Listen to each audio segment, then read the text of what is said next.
तो नमस्कार दोस्तों, और आज हम लोग लेके आए हैं चैप्टर 2 का लेक्चर नंबर 5। फोर्थ लेक्चर में हम लोगों ने पढ़ा था कि स्थिर विद्युत प्रेरण क्या होता है, इन जिसको हम लोग बोलते हैं इलेक्ट्रोस्टैटिक इंडक्शन।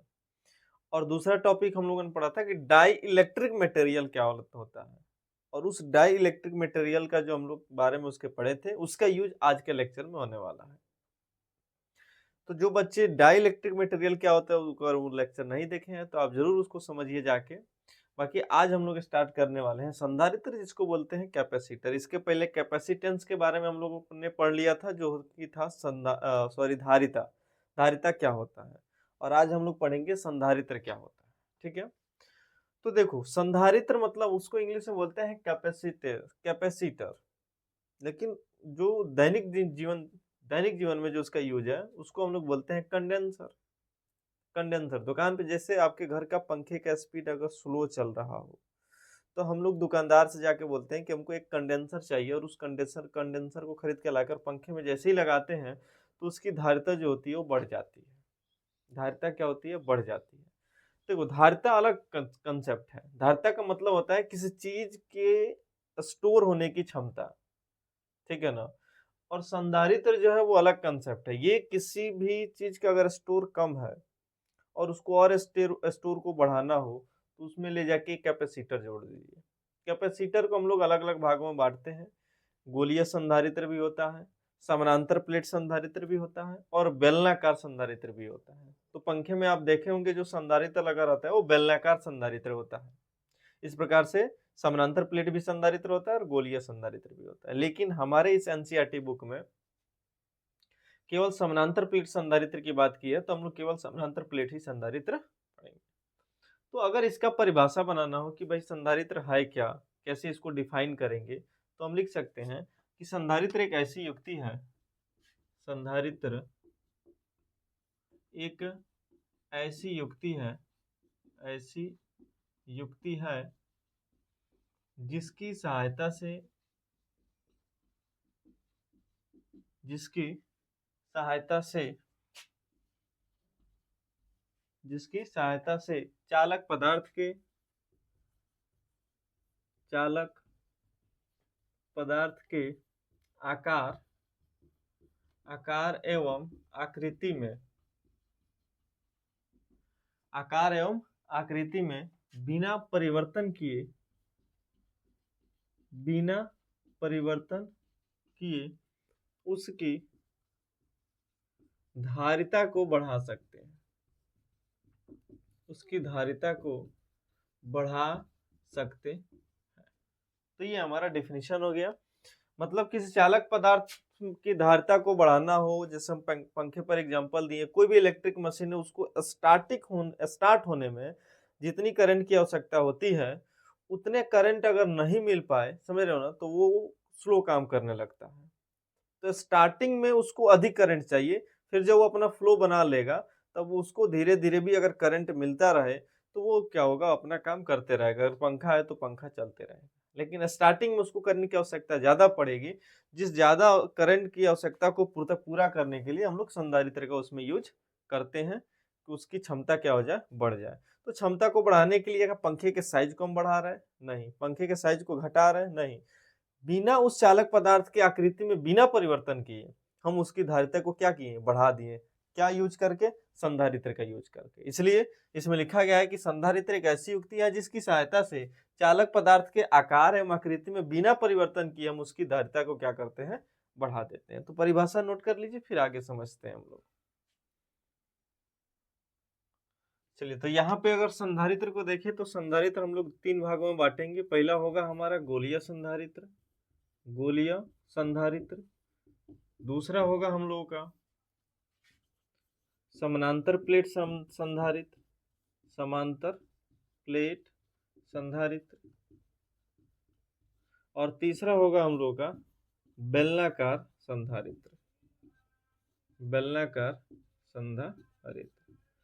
तो आप बुक में देखिएगा, जो एनसीईआरटी का बुक है इसमें ये दोनों संधारित्र के बारे में चर्चा नहीं किया गया है। केवल समानांतर प्लेट संधारित्र के बारे में बताया गया है कि समानांतर प्लेट जो संधारित्र होता है उसकी धारिता क्या होती है। तो चलिए हम लोग समानांतर प्लेट संधारित्र की धारिता को स्टार्ट करते हैं। ये तीनों का नाम लिखना हो तो आप लिखिए, नहीं तो इसको मिटाते हैं। तो चलिए, ये पहला जो है समानांतर प्लेट संधारित्र है। समानांतर प्लेट संधारित्र में देखिए क्या होता है। समानांतर प्लेट संधारित्र में दो प्लेट होते हैं, इन प्लेटों को हम यहाँ पे बना देते हैं। ये दो प्लेट होते हैं, एक प्लेट इधर और एक प्लेट इधर। प्लेटों की खास बात यह होती है कि ये दोनों एक दूसरे के समानांतर होते हैं और इन दोनों के एरिया जो होता है वो सेम होता है। समान परिमाण के इस पे आवेश भी रहते हैं, यानी इस पे अगर आवेश प्लस क्यू है, मतलब क्यू आवेश है, तो यहाँ भी क्यू आवेश रहेगा। प्रकृति अलग अलग होगी, यहाँ पे प्लस तो यहाँ पे हो जाएगा हमारा माइनस। ठीक है ना। और चूंकि इस प्लेट का अपना एक एरिया है, समझ रहे ना, तो एरिया पे जब हम आवेश को बिखेर देते हैं तो वहां पे जो घनत्व होती है, यानी घनत्व मतलब डेंसिटी, यानी आवेश घनत्व की अगर बात करें तो सिग्मा होगा, यहाँ पे प्लस सिग्मा और यहाँ पे माइनस सिग्मा। तो ये आवेश घनत्व हो जाएगा सिग्मा प्लस में और ये सिग्मा माइनस में। कारण यह है कि सिग्मा बराबर क्या होता है, प्लस क्यू और बट्टा में ए। तो एरिया, इस एरिया क्या है, ए है, और इस प्लेट पर क्या आवेश दिया गया है, प्लस क्यू। तो प्लस क्यू बटा ए किसके बराबर, सिग्मा, और यहाँ पे माइनस क्यू बटा ए, तो ये हो जाएगा माइनस सिग्मा के बराबर। तो इस पे जब हम प्लस क्यू आवेश देंगे तो आपको पता है कि स्थिर विद्युत प्रेरण के कारण, इसलिए हमने पिछले लेक्चर में स्थिर विद्युत प्रेरण आपको समझा दिया था, उसके कारण यहाँ पे अपने आप इस सिरे पर माइनस वाला चार्ज डेवलप हो जाएगा। अगर उस लेक्चर को आप नहीं देखे हैं तो आप लिख सकते हैं इलेक्ट्रोस्टैटिक इंडक्शन बाय ज्ञानेंद्र मस्ती। यहाँ पे इस वाले सिरे पे हमारा हो जाएगा प्लस वाला चार्ज आ जाएगा प्रेरण के कारण, यहाँ पे प्लस, इसके अंदर माइनस है। तो इस वाले प्लस चार्ज को इसमें लिखा नहीं जाता है, चलो अगर लिख भी दिए तो कोई दिक्कत नहीं, इसको हम पृथ्वी से ले जाके जोड़ देते हैं, उस वाले सिरे को पृथ्वी से जोड़ देते हैं। अच्छा, जब पृथ्वी से जोड़ेंगे तो होगा क्या, तो होगा यही कि जो ये प्लस वाला सिरा है वो चला जाएगा किसमें, पृथ्वी के अंदर चला जाएगा। अब पृथ्वी का वोल्टेज तो जीरो इनफाइनाइट होता है। ठीक है, यहां तक बात क्लियर है। सबसे पहले हमने दो प्लेट ले लिया, इन दोनों प्लेटों पर आवेश रख दिया, एक पे प्लस दूसरे पे अपने आप माइनस आ जाएगा स्थिर विद्युत प्रेरण के कारण। जब प्लस चार्ज और इसका एरिया ए है तो यहाँ पे सिग्मा जो होगा इसका आवेश घनत्व तो हो जाएगा प्लस में, और यहाँ पे माइनस सिग्मा। इलेक्ट्रिक फील्ड की बात करें तो प्लस से माइनस की ओर, ये हमारा इलेक्ट्रिक फील्ड का डायरेक्शन हो जाएगा। आप सबको पता है विद्युत क्षेत्र की तीव्रता प्लस से माइनस की ओर होती है, तो ये हो जाएगा हमारा इलेक्ट्रिक फील्ड का डायरेक्शन अंदर की तरफ। ठीक है, यहां तक बात समझ में आया होगा। हमको निकालना क्या है, इसकी धारिता, समानांतर प्लेट संधारित्र की धारिता निकालना है। और C बराबर होता है, हमको पता है Q बाई V।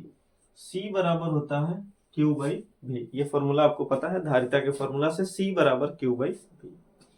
अगर आप थोड़ा सा समझने का प्रयास कीजिए तो Q मतलब होता है चार्ज, और चार्ज हमको पता है कि यहाँ पे प्लस Q चार्ज है, उस पे माइनस Q चार्ज है। V मतलब होता है विभव, वोल्टेज। वोल्टेज अभी हम नहीं निकाले हैं, तो सबसे पहले हम वोल्टेज का मान निकालेंगे, और वोल्टेज का मान निकाल के इस वाले समीकरण में ले जाकर रख देंगे, तो कहीं ना कहीं हमारा धारिता निकल जाएगा। तो अगर वोल्टेज का वैल्यू देखें, हम V का वैल्यू निकालने का अगर प्रयास करते हैं तो V का वैल्यू निकालने के लिए हमको पता है, एक फार्मूला आपको बताए हैं, ये यहाँ पे लिख देते हैं हम, E इज इक्वल टू होता है dV बाई dr। अच्छा, एक चीज, इन दोनों प्लेटों के बीच का डिस्टेंस जो होता है वो d होता है, दोनों प्लेटों के बीच का डिस्टेंस d, कुछ भी आप ले सकते हैं। E इज इक्वल टू होता है dV बाई dr, ये आपको हमने लेक्चर नंबर 2 में बताया था, आप वो भी लेक्चर जाके देखिए। देखिए, जो बच्चा अगर शुरू से इस चैप्टर को पढ़ते हुए नहीं आ रहा है उनको समझ में नहीं आने वाला ये सारी चीजें, ये सारी टॉपिक जो है, ये टॉपिक, ये सब पिछले टॉपिक पे बेस है। तो E is equal to dV by dr, और इसको अगर हम बदलना चाहें तो इस dV बाई dr को V बाई r भी लिख सकते हैं, V बाई r। तो यहाँ से E इज इक्वल टू मिला V बाई r, तो हमको V निकालना है यानी विभव निकालना है, तो E इंटू R हो जाएगा। क्या हो जाएगा, E इंटू R, और V is equal to, E मतलब होता है विद्युत क्षेत्र की तीव्रता और R मतलब होता है दूरी, तो दूरी यहाँ पे देखिए हम D लिए हैं, तो ये हो जाएगा E into D। V is equal to E into D। अच्छा, E क्या है, E आपको पता है विद्युत क्षेत्र की तीव्रता है।